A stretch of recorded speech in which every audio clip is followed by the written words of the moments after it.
This is my Ackie monitor's old enclosure, but everything is about to change in an instant. After the bombs fell, everything went to shit. But one of the bombs never went off. Life began to grow back here and things were finally starting to look up. But you know what they say. War. War never changes.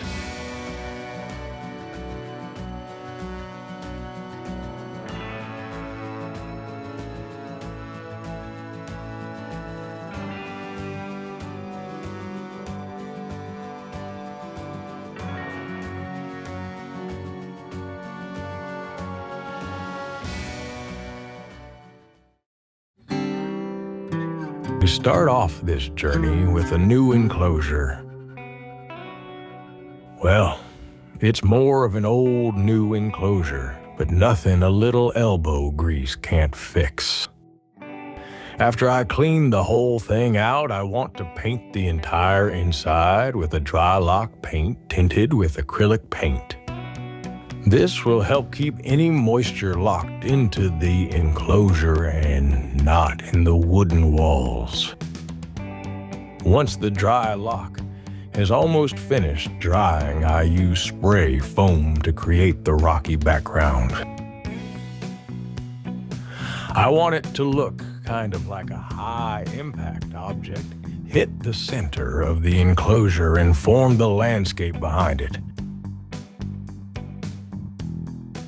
Mama used to always say, you gotta have the guts to create something new and daring, or else you're just a little sissy boy. Mama always had a way with words.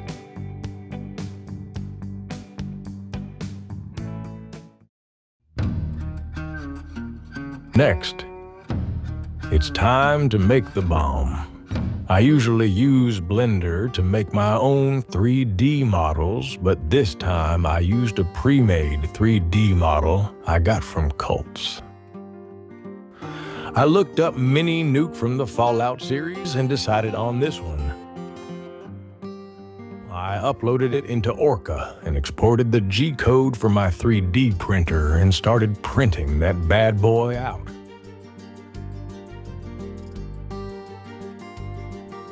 Now, that is one pretty looking bomb. I prime it with a white paint and get to painting the details. If you made it this far in the video, do a guy a favor and give me a like and subscribe. I'm a small content creator and clicking the subscribe button would mean the world to me.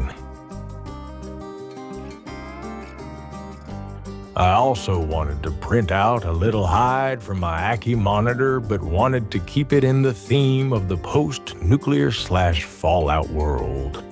So I found this STL on Cults that looks like a makeshift building straight out of the Fallout series.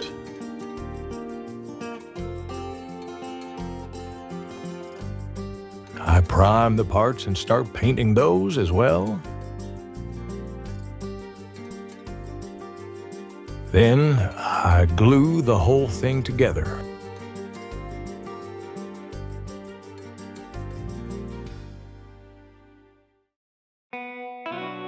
It's time to start to put everything into place.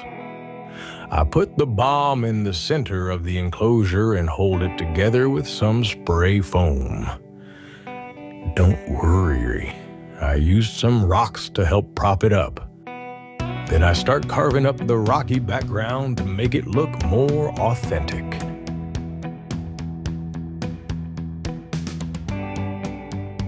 Then I use the dry lock method to paint the rocks. First, you use a darker color as the base.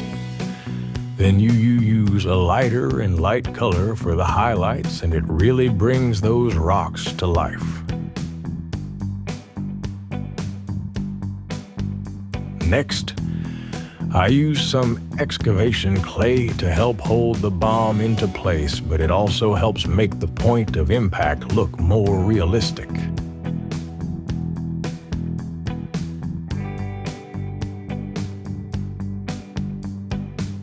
Now it's time to add the hardscape. This branch will look great here, and these rocks will be a great addition. Then I add in the substrate, which is a mix of repti-soil, cocoa fiber, and topsoil, which will help hold the burrows my Ackie monitor will make when he burrows. Now, I just add the little details, and this thing is just about ready for the apocalypse.